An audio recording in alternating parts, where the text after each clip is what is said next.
bringing you the news and information you need from the people making a difference. This is Comcast Newsmakers.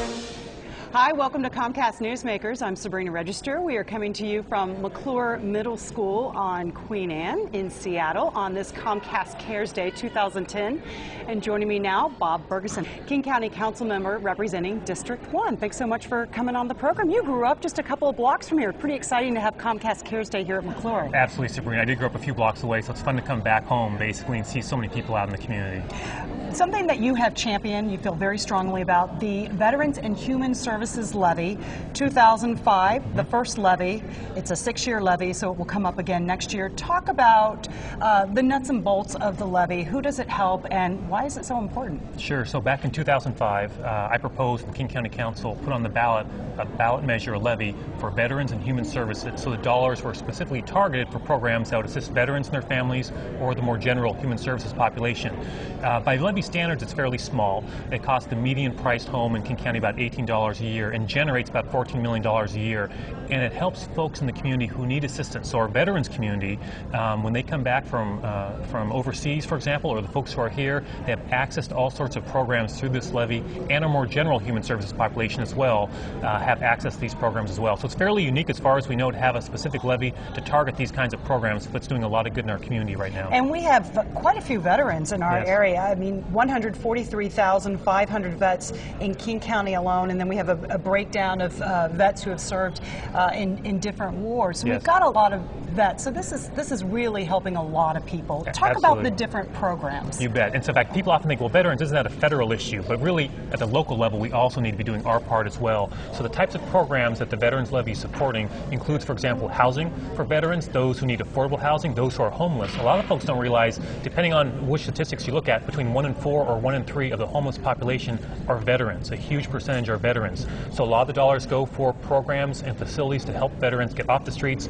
and into supportive housing. So we've opened up buildings in North Seattle, McDermott Place on Lake City Way, down in Renton, and now groundbreaking just recently in Bellevue, Andrews Glen, which provide those kinds of programs. It also provides counseling for veterans, also provides training for new work training for folks, a variety of experiences, a variety of programs for veterans. And you're right, it's really critical. My father's a veteran, my grandfathers are both veterans. I'm not the only one who has a lot of veterans in their family. So as a community, it's been great to see the support for the levy. One thing I should mention, back in 2005, the voters approved it overwhelmingly. 60% of the voters voted for this levy.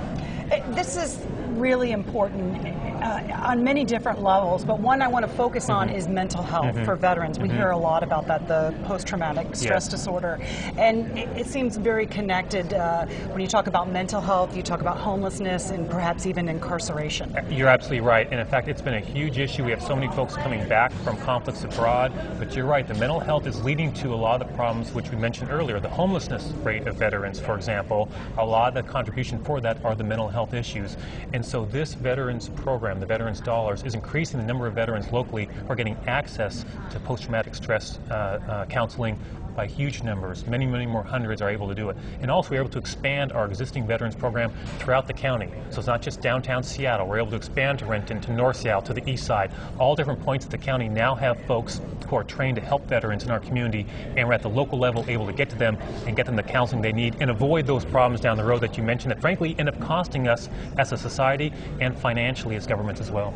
This levy is very unique. In fact, I don't know of another one like it in the country. So what did you draw on when you thought that this levy would be so important? Right, you know, it's interesting you asked that. So it was back in 2004 when I was chairing a committee that was looking at some veterans issues, and we had folks from around the community serving in this committee, elected officials from different city councils, and we had a briefing on the amount of money that King County put forward to support veterans, and it was a very, very small amount, rather embarrassing to tell you the truth. And all of us, Republicans, Democrats, Independents, said we need to be doing more for our veterans here at the local level.